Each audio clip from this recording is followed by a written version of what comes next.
Shalom warga kerajaan, mari kita melihat apa yang terjadi di sekitar kita. Seperti saya katakan, God is a God, a generational God, yang adalah Allah daripada Abraham, Isaac, and Jacob. Seharusnya berkat Tuhan itu progresif, harus progres, bukan regress. Kita lihat seorang yang berkenan pada Tuhan, King David. Lalu putranya Salomo, menjauh dari Tuhan dan akhir hidupnya, bahkan bersama dengan istri-istri, gundik-gundik dia mendirikan, yaitu penyembahan berhala di seberang daripada Yerusalem. Itu menyakitkan hati Tuhan. Dan itu menurunkan, lalu kemudian putranya yaitu Rehabeam. Kita lihat bagaimana Rehabeam itu tidak mendengarkan counsel daripada elders, penatua-penatua yang adalah penasihat daripada Salomo. Salomo disebut orang yang paling berhikmat di dunia dan raja yang paling kaya yang pernah ada maupun akan datang. Tidak ada sekaya dia. Termasuk Raja Thailand, Raja Brunei dan sebagainya. Dengar baik-baik, dia mendengarkan teman-temannya. Karena itu hati-hati apa yang kita sudah dengar. Sebab yang memuaskan daging bukan dari Tuhan. Kata para penatua itu, kalau engkau punya sifat melayani, berkata baik, maka mereka akan jadi hambamu seumur hidupmu. Tahun ini adalah tahun P Elohim. Karena itu tiru Tuhan Yesus, ya, supaya spirit yang ada dalam Kristus merendahkan hati, yang keluar cuma firman Allah, engkau akan memakan yang baik dari negeri. Bagaimana dengan Rehabeam? Dan kita tahu negara itu pecah. Pada zaman Rehabeam, ya, tinggal satu suku bersama Yehuda, yaitu Benyamin. Tapi 10 suku yang lain, Efraim, Manasye dan yang lain semua, yaitu menjadi satu kerajaan di utara dipimpin oleh Yerobeam bin Nebat. Dan ketika Yerobeam membuat penyembahan baru dengan menaruh 2 anak lembu emas di Bet-El dan di Dan, murka Tuhan datang. Sedikit tentang Rehabeam. Pada waktu itu ketika dia berperang dengan kerajaan utara, maka saudaraku dia sudah menghabiskan banyak biaya dan hukuman Tuhan datang. Raja Sisak daripada Mesir datang dan menguasai dan merampas semua kekayaan daripada yang ada di Bait Allah, juga yang ada pada raja. Dan dahulu Salomo membuat perisai-perisai dari emas. Tetapi saudaraku, apa yang terjadi? Dirampas semua. Dan supaya menutupi rasa malunya, maka Rehabeam membuat perisai juga. Tapi juga daripada tembaga atau kuningan, salah satulah. Karena di situ dipakai istilah yang mirip untuk keduanya. Serupa tapi tak sama. Nilainya jauh, saudaraku. Karena itu sebetulnya saya tidak suka sesuatu yang palsu, ya. Jadi bukan emas cuma dilapis emas misalnya, seperti itu. Karena sekarang itu seperti itu. Perisai berbicara soal iman. Iman itu harusnya yaitu dari emas murni. Tapi sekarang ini banyak perisai terbuat dari tembaga. Harus digosok supaya mengkilat. Supaya kelihatan seperti orang beriman. Masa-masa ini menjelang saya berani katakan Corona Revival. Ujian atas iman kita semua. Sekali lagi, beware of the plague of your heart. Yaitu penyakit sampar yang dalam hati. Virus percabulan, virus segala macam yang jahat. Yang 1 Korintus 6 ayat 9-11 mengatakan itu. Dahulu kamu seperti itu. Tapi sekarang telah dikuduskan, dibenarkan di dalam Kristus Yesus dan oleh Roh Allah. God bless you, warga kerajaan. Berkemenangan dalam Tuhan. Amin.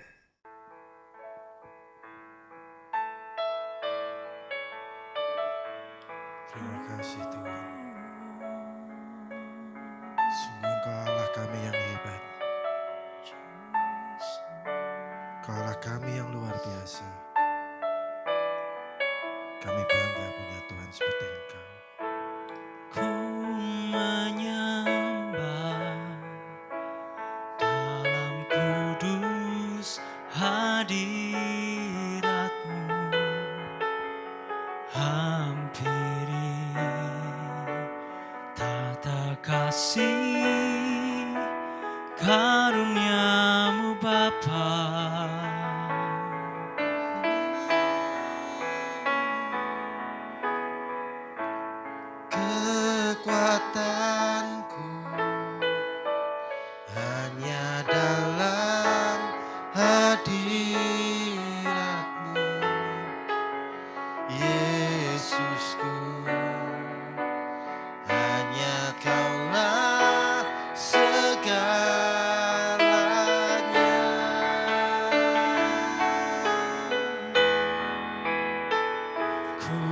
yakin Kau hadir di sini.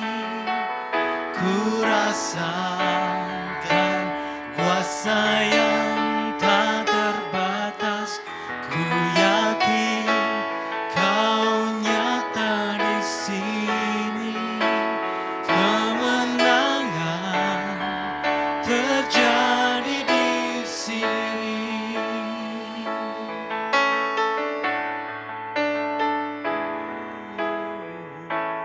Ku menyembah dalam kudus hadirat-Mu. Hampiri tata kasih karunia-Mu Bapa.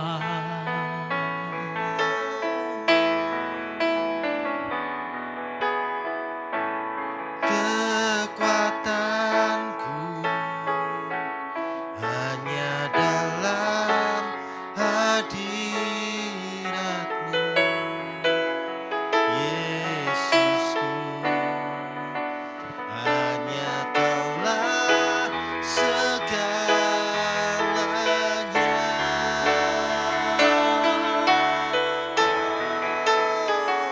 Ku yakin Kau hadir di sini.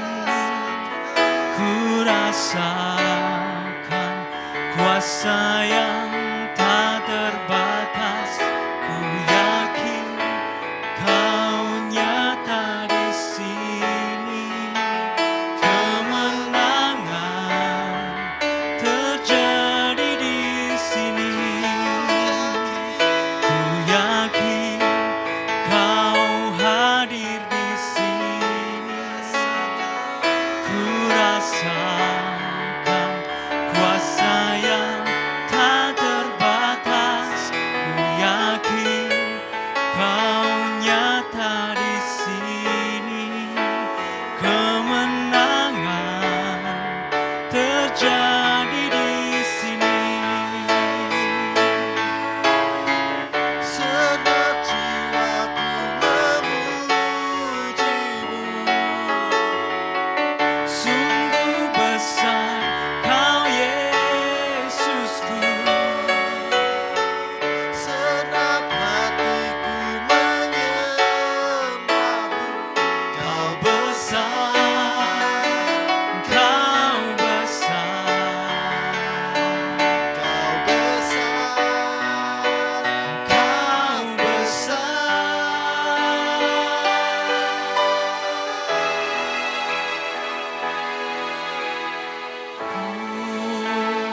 Hosanna in the highest. Let our King be lifted up.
Shalom, salam damai sejahtera Kristus bagi kita semua.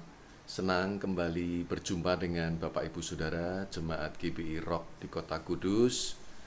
Dan doa saya, harapan saya, Bapak Ibu Saudara semua dalam keadaan yang baik, dalam penyertaan dan perlindungan Tuhan, sempurna tubuh, jiwa, dan roh, karena Tuhan yang menyertai kita. Terima kasih untuk Bapak Pendeta Christian Gatot yang sudah memberikan kesempatan kepada saya untuk berbagi berkat melalui pemberitaan firman Tuhan. Baik, sebelum kita merenungkan bersama-sama sebagian dari kebenaran firman Tuhan, mari kita akan berdoa terlebih dahulu.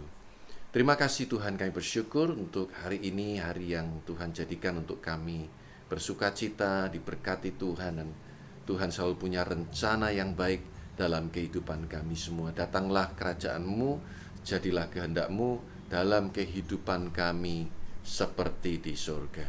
Di dalam nama Tuhan Yesus kami ucap syukur dan berdoa. Haleluya, amin. Puji Tuhan. Bapak Ibu Saudara dikasihi Tuhan, tema renungan hari ini ialah kemegahan yang salah. Nah, kita akan lihat bersama-sama di dalam surat Yakobus, patsalnya yang keempat, ayat yang ke-13 sampai dengan ayat yang ke-17. Judul dari perikop ini ialah Jangan Melupakan Tuhan Dalam Perencanaan. Jadi sekarang, hai kamu yang berkata, hari ini atau besok kami berangkat ke kota Anu, dan di sana kami akan tinggal setahun dan berdagang serta mendapat untung. Sedang kamu tidak tahu apa yang akan terjadi besok. Apakah arti hidupmu? Hidupmu itu sama seperti uap yang sebentar saja kelihatan lalu lenyap. Sebenarnya kamu harus berkata, jika Tuhan menghendakinya, kami akan hidup dan berbuat ini dan itu. Tetapi sekarang kamu memegahkan diri dalam congkakmu, dan semua kemegahan yang demikian adalah salah. Jadi jika seorang tahu bagaimana ia harus berbuat baik, tetapi ia tidak melakukannya, ia berdosa. Puji Tuhan. Bapak Ibu Saudara kasih Tuhan, yang pertama, kemegahan yang salah ialah ketika kita memegahkan diri tentang hari esok, sementara kita tidak tahu apa yang akan terjadi hari esok. Alkitab mengatakan, biarlah selalu kita berkata kehendak Tuhan yang jadi dalam hidup kita. Seperti doa Tuhan Yesus di Taman Getsemani, bukan kehendakku yang jadi, tapi kehendak-Mu yang jadi. Ini adalah peringatan dari Rasul Yakobus kepada umat Tuhan pada waktu itu. Khususnya kalau kita lihat di ayat yang ke-16. Tetapi sekarang kamu memegahkan diri dalam congkakmu, dan semua kemegahan yang demikian adalah salah. Kadang kita menjadi sombong, dan kita merasa kuat, kita merasa bisa, kita merasa mampu, seolah-olah tidak perlu Tuhan dalam hidup ini. Kita membual, kita menyombongkan diri akan kemampuan kita, kesanggupan kita, mungkin modal yang kita miliki tentang hari esok. Dan ini yang dikatakan kemegahan yang salah. Saudara harus selalu ingat firman Tuhan ini, bahwa hidup kita itu seperti uap yang sebentar ada dan sebentar lenyap. Bagian yang lain firman Tuhan katakan seperti rumput yang sebentar ada dan sebentar diinjak-injak orang dan kemudian mati.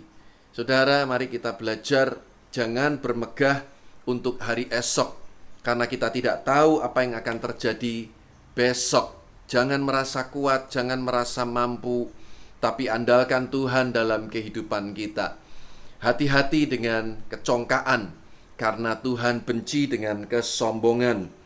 Alkitab mengatakan di dalam Amsal 16 ayat 18, kecongkakan mendahului kehancuran dan tinggi hati mendahului kejatuhan. Jadi seringkali sebelum orang itu jatuh, sebelum orang itu hancur, biasanya didahului dengan kecongkakan. Ingat Raja Nebukadnezar, karena kesombongannya akhirnya dia direndahkan serendah-rendahnya, hidup seperti binatang. Sebelum akhirnya dia bertobat dan dia menyadari akan semuanya itu, masa penghukuman Tuhan selesai, bagi raja itu keadaannya dipulihkan. Saudara, jangan menyombongkan diri tentang hari esok. tapi belajar bergantung kepada Tuhan di dalam doa, kerendahan hati, berserah dan percaya bahwa Tuhan pegang kendali akan hari esok. Sebaliknya juga jangan khawatir akan hari esok, karena kesusahan sehari cukup untuk sehari. Dan percayalah, besok Tuhan pasti sediakan anugerah yang cukup untuk kita lalui bersama-sama. Yang kedua, kemegahan yang salah ialah ketika kita memegahkan diri dengan hal-hal yang jahat. Ayatnya ada di dalam Mazmur 52 ayat yang pertama sampai dengan yang ketiga. Mazmur 52 mulai ayat yang pertama sampai dengan ayat yang ketiga. Untuk pemimpin biduan, nyanyian pengajaran Daud. Ketika Doeg orang Edom itu datang memberitahukan kepada Saul bahwa Daud telah sampai di rumah Ahimelek. Mengapa engkau memegahkan diri dengan kejahatan, hai pahlawan, terhadap orang yang dikasihi Allah sepanjang hari? Saudara, siapakah Doeg itu? Dia adalah pegawai Saul, dikhususkan untuk melayani Tuhan, menjadi pengawas atas gembala-gembala Saul. Dan pada waktu Daud ada di Nob, Doeg ini ada di sana, dan Doeg melaporkan kepada Saul apa yang terjadi, sehingga semua imam di Nob ini karena laporan dari Doeg akhirnya dibunuh semuanya. Dan saudara, di dalam Mazmur ini, saudaraku, Daud mengutarakan isi hatinya. Doeg ini seolah-olah bermegah dengan kejahatannya, karena dia bisa melaporkan keberadaan Daud. Dia begitu bangga untuk kejahatannya, sehingga memakan begitu banyak orang, termasuk penduduk di kota Nob ini, saudaraku. Nah, apa yang kita bisa pelajari di sini? Ada banyak orang tanpa disadari dia bermegah dengan kejahatannya. Ini bisa dilihat dari kesaksian-kesaksian hidupnya, apa yang dia ceritakan. Saya masih sering mendengar orang-orang bersaksi, dulu saya ini preman, dulu saya ini penjahat kelas kakap, saya sudah bunuh sekian orang, saya lakukan kejahatan ini dan itu. Sepertinya kesaksian biasa, sepertinya cerita biasa. Tapi kalau kita tidak hati-hati, di balik semuanya itu, hati kita ini sebetulnya bangga kalau dulu kita bisa berbuat jahat. Saya seringkali berpesan kepada jemaat kalau mau bersaksi, katakan punya waktu 15 menit, biarlah kesaksian hidup yang lama itu tidak lebih dari 10% menit yang disediakan gitu ya. Mungkin ya 2 menit lah, 2-3 menit lah maksimal. Cukup untuk kita cerita tentang hidup yang lama. Selebihnya ceritakanlah buah pertobatan hidup barumu di dalam Tuhan. Karena itu jauh lebih penting, itu lebih berarti, itu lebih bernilai bagi jemaat yang mendengarkan. Paulus mengatakan, lupakan apa yang ada di belakang, arahkan diri kepada apa yang ada di depan. Paulus juga berkata, apa yang dulu merupakan kebanggaan baginya, semua sudah dianggap sampah, tidak ada gunanya lagi, kecuali dibuang dan dibakar. Mari kita belajar dalam hidup ini, jangan memberi kesempatan untuk manusia lama ini bisa bangkit kembali dengan memori-memori masa lalu yang mungkin memang sulit untuk dilupakan dan mungkin tidak mungkin untuk kita lupakan. Tapi yang penting jangan diingat-ingat. Tidak perlu lagi kita umbar-umbar lagi, ceritakan lagi dengan kebanggaan-kebanggaan. Sepertinya kita bahagia dengan semuanya itu. Yang penting hari ini, apa yang kita lakukan setelah kita menjadi ciptaan yang baru di dalam Tuhan? Buah pertobatan apa? Berapa banyak jiwa yang kita menangkan bagi Tuhan? Nah, ini kemegahan yang kedua yang salah, yaitu ketika kita suka memegahkan diri dengan kejahatan-kejahatan kita di masa lalu. Yang ketiga, Bapak Ibu Saudara, kemegahan yang salah yaitu ketika kita mulai memegahkan diri sendiri. Memegahkan diri sendiri. Hakim-Hakim Fatsalnya yang ke-7 ayat yang kedua. Ini kisah tentang hakim yang bernama Gideon. Hakim-Hakim 7 ayat yang kedua, berfirmanlah Tuhan kepada Gideon, terlalu banyak rakyat yang bersama-sama dengan engkau itu, daripada yang kuhendaki untuk menyerahkan orang Midian ke dalam tangan mereka. Jangan-jangan orang Israel memegah-megahkan diri terhadap aku sambil berkata, tanganku sendirilah yang menyelamatkan aku. Nah, saudara, waktu itu bangsa Israel dikepung oleh orang-orang Midian, dan saudaraku, Gideon harus berperang menghadapi mereka. Pada waktu itu Gideon punya 32.000 pasukan, tapi Tuhan berkata terlalu banyak. Yang takut pulang. Akhirnya 22.000 pasukan pulang karena ternyata mereka sebetulnya ketakutan. Tinggal 10.000, masih disaring lagi sama Tuhan. Singkat cerita, tinggal 300 orang pasukan yang siap untuk berperang. Di mana-mana yang namanya berperang, lebih banyak, pasti lebih baik. Tapi itu teori manusia. Kalau kita hidup dengan Tuhan, matematikanya Tuhan, itu berbeda dengan matematika kita. Semakin kecil kemampuan kita, semakin kecil sumber daya kita, semakin besar kemuliaan yang Tuhan bisa nyatakan dalam hidup kita. Jangan bermegah dalam jumlah. Jangan bermegah karena gedung gereja kita yang besar. Jangan bermegah karena segala sesuatu yang kita lihat hari-hari ini.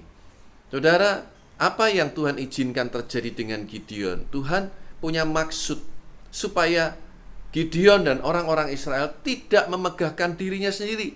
Ketika akhirnya mereka menang melawan orang-orang Midian, mereka tidak bisa berkata, oh karena kemampuanku, oh karena kekuatanku. Tapi mereka menyadari semua karena campur tangan Tuhan. Oleh sebab itu, kalau kita hari-hari ini mengalami sepertinya modal kita makin berkurang, sepertinya keuangan kita semakin menipis, atau kita lihat kondisi ekonomi hari-hari ini yang begitu berat dan tersiok-siok karena pandemi COVID-19 ini. Dan itu juga kita alami dalam kehidupan kita pribadi. Jangan takut, jangan khawatir. Kita punya Tuhan yang hidup, kita punya Tuhan yang berkuasa. Semakin kita berserah kepada Tuhan, semakin kita akan melihat kemuliaan Tuhan dinyatakan dalam kehidupan kita. Ingat cerita Tuhan Yesus menggandakan 5 roti dan 2 ikan. Ini cerita yang sangat menarik. Hanya 5 roti dan 2 ikan. Yesus mengangkat dan mengucap syukur. Dan Tuhan Yesus sanggup melipat gandakannya luar biasa. Semua orang makan kenyang dan bahkan ada lebih 12 keranjang. Saudara, Tuhan sanggup lakukan apa yang tidak ada menjadi ada, yang sedikit menjadi banyak, yang banyak menjadi berkelimpahan. Mungkin sebagian orang berkata sudah terlambat, tapi Tuhan buat segala sesuatu indah pada waktunya. Ingat cerita Lazarus. Maria dan Marta memohon kepada Tuhan Yesus untuk datang menolong karena Lazarus yang dikatakan dikasihi oleh Tuhan Yesus itu sakit keras hampir mati. Tapi Yesus tidak segera datang. Singkat cerita, Lazarus mati, sudah 4 hari Yesus baru datang. Sepertinya sudah terlambat. 4 hari itu artinya sudah terlambat. Orang Yahudi punya keyakinan kalau orang masih mati 1-2 hari atau 3 hari, rohnya masih ada di rumah tempat orang itu mati. Tapi kalau sudah 4 hari, itu betul-betul sudah mati. Kalau Yesus membangkitkan Lazarus hari yang pertama, mungkin orang-orang bisa punya alibi, orang bisa punya pemikiran, kebetulan memang Lazarus belum mati, dia cuma mati suri saja. Itulah sebabnya Yesus biarkan sampai 4 hari. Bukan kebetulan, semua dalam kerangka rencana Tuhan. Tuhan punya rencana untuk membangkitkan Lazarus. Walaupun orang-orang mungkin sudah berkata, sudah berbau busuk, tidak ada lagi kesempatan. Apa yang mustahil bagi manusia, tidak ada yang mustahil bagi Tuhan. Saya berharap saudara tetap kuat di dalam Tuhan, di tengah-tengah tekanan yang kita hadapi hari-hari ini. Nah, yang keempat, yaitu memegahkan berhala-berhala. Memegahkan berhala-berhala. Mazmur 97 ayatnya yang ke-7. Semua orang yang beribadah kepada patung akan mendapat malu.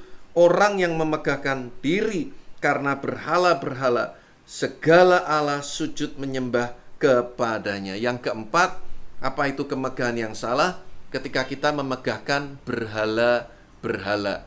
Nah, saudara, mungkin kita berpikir yang namanya berhala itu patung.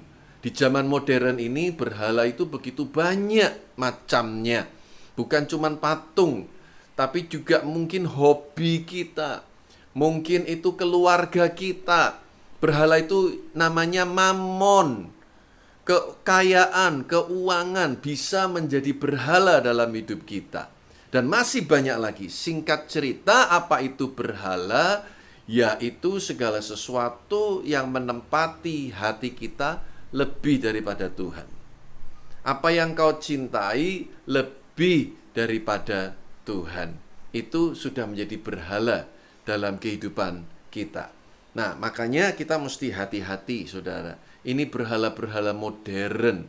Apalagi gadget kita juga bisa menjadi berhala. Kita selalu rajin membuka informasi di WhatsApp yang masuk di handphone kita. Kita rajin komen di Facebook. Kita rajin upload di Instagram dan lain sebagainya. Tapi kita lupa untuk membaca Alkitab. Kita lupa untuk berdoa. Bahkan kita lupa untuk beribadah. Maka handphone ini, gadget kita sudah menjadi berhala. Ya. Dan orang yang menjadikan sesuatu itu berhala, pasti yang diceritakan itu.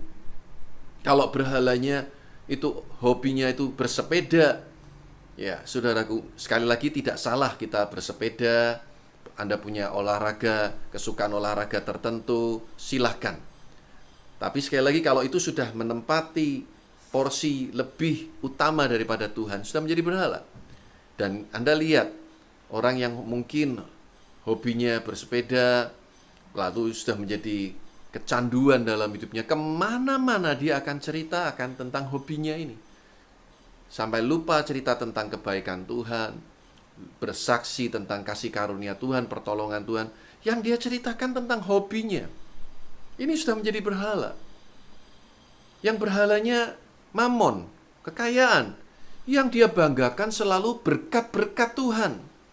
Kekayaan yang dia terima, berkat-berkat yang dia terima.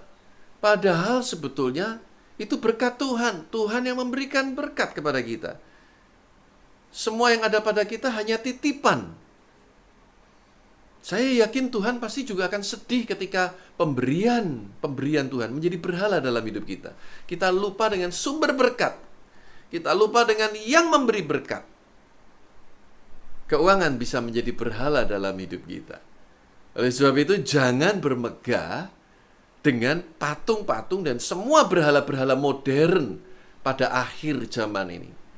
Inilah kemegahan yang salah. Nah, saudara, jadi sekarang bagaimana? Kemegahan yang benar itu apa, Pak? Yang pertama, kita lihat sama-sama di dalam 1 Korintus, pasal yang pertama ayat 31. 1 Korintus, pasal yang pertama, ayatnya yang ke-31. Dikatakan, karena itu seperti ada tertulis, barang siapa yang bermegah, hendaklah ia bermegah di dalam Tuhan. Ini yang harus menjadi bagian dalam gaya hidup kita. Bermegahlah di dalam Tuhan. Artinya kita selalu menceritakan kebaikan Tuhan. Kalau kita berhasil, bukan menceritakan keberhasilan kita saja, tapi jangan lupa sertakan kesaksian kita bahwa semua karena pertolongan Tuhan. Semua karena kemurahan Tuhan.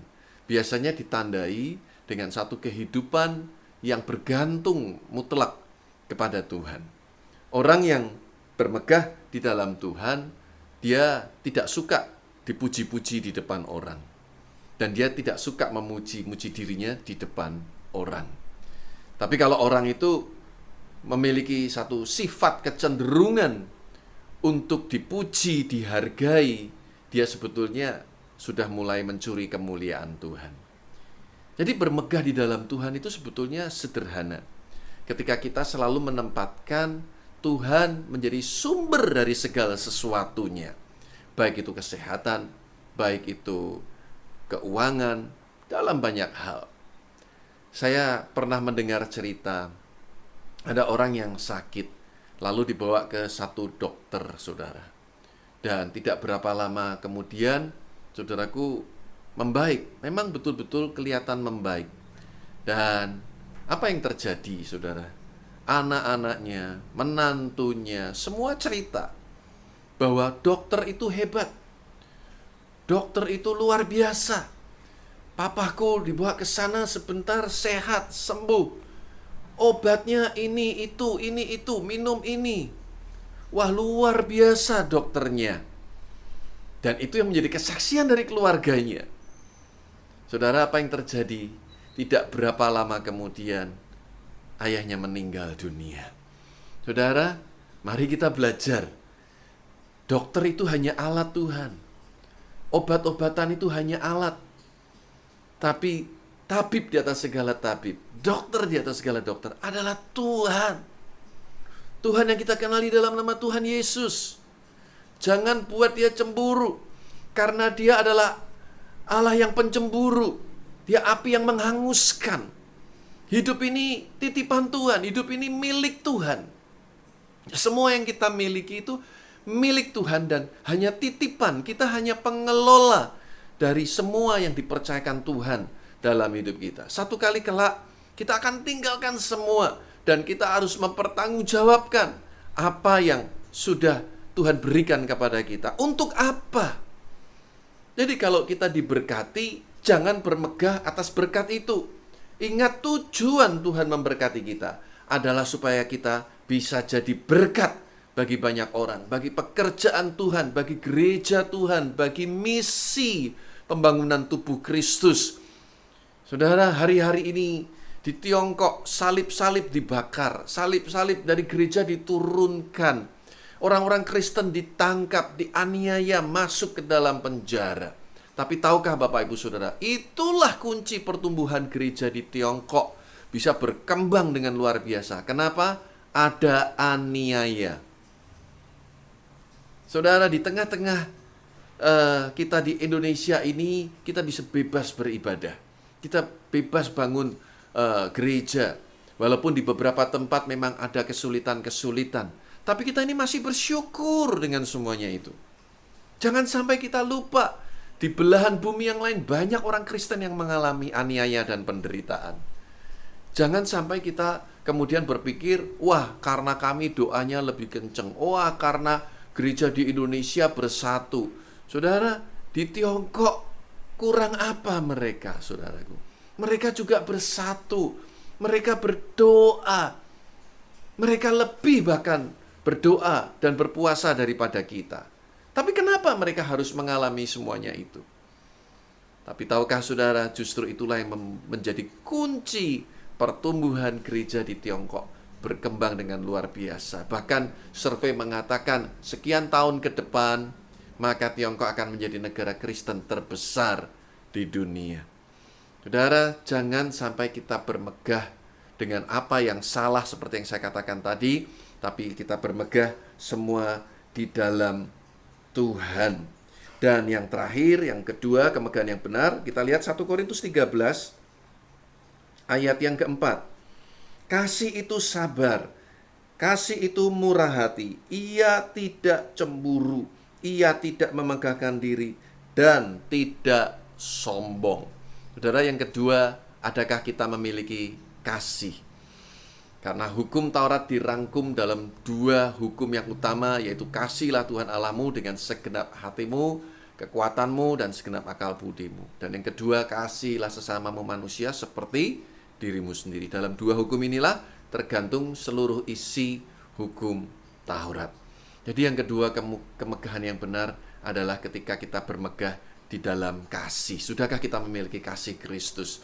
Sudahkah dunia melihat ekspresi kasih Tuhan yang kita bisa nyatakan di tengah-tengah dunia ini? Tuhan panggil kita menjadi garam dan terang dunia. Artinya kita berpengaruh, satu pengaruh yang baik, pengaruh yang positif. Kita dikatakan seperti garam yang bisa menahan kebusukan. Di tengah-tengah komunitas, lingkungan yang mungkin makin jahat, makin buruk, kita bisa menjadi garam, jadi berkat, ya, menjadi terang di tengah-tengah kegelapan. Doa saya, kita camkan baik-baik kebenaran firman Tuhan hari ini. Saya rangkum sekali lagi. Yang pertama, kemegahan yang salah adalah ketika kita mulai menyombongkan diri tentang hari esok. Yang kedua, yaitu ketika kita memegahkan diri atas hal-hal yang jahat, perbuatan-perbuatan yang jahat, yang menyakiti orang, merugikan orang lain. Ini kemegahan yang salah. Yang ketiga, memegahkan diri sendiri. Yang kita ceritakan selalu aku, semua karena aku. Hati-hati Bapak Ibu Saudara, karena ini kemegahan yang salah. Dan yang keempat, memegahkan berhala-berhala. Ingat sekali lagi, berhala itu macam-macam di zaman modern ini. Dan kita belajar juga apa itu kemegahan yang benar. Jelas yang pertama, mari kita bermegah di dalam Tuhan. Karena semua yang terjadi dalam hidup kita, semua dalam kehendak dan rencana Tuhan. Tuhan yang berdaulat. Yang kedua, kita bermegah di dalam kasih. Karena inilah kehendak Tuhan. Kalau kita punya kasih, kita tidak sombong, kita tidak iri, kita tidak berbuat jahat. Baca nanti di rumah 1 Korintus 13 ini, kita bisa memiliki segala sesuatunya, kita bisa melayani dengan hebat. Tanpa kasih semuanya sia-sia. Saya berdoa renungan firman Tuhan ini jadi berkat buat kita semua. Amin. Mari kita berdoa. Terima kasih Tuhan, meteraikan firman-Mu, dan mampukan setiap kami bukan hanya cakap menjadi pendengar, tapi terlebih daripada itu cakap menjadi pelaku-pelaku firman Tuhan.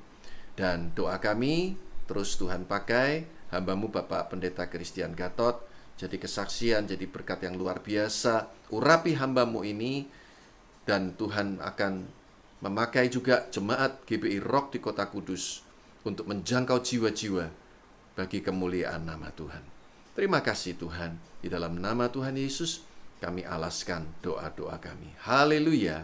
Amin. Tuhan Yesus memberkati.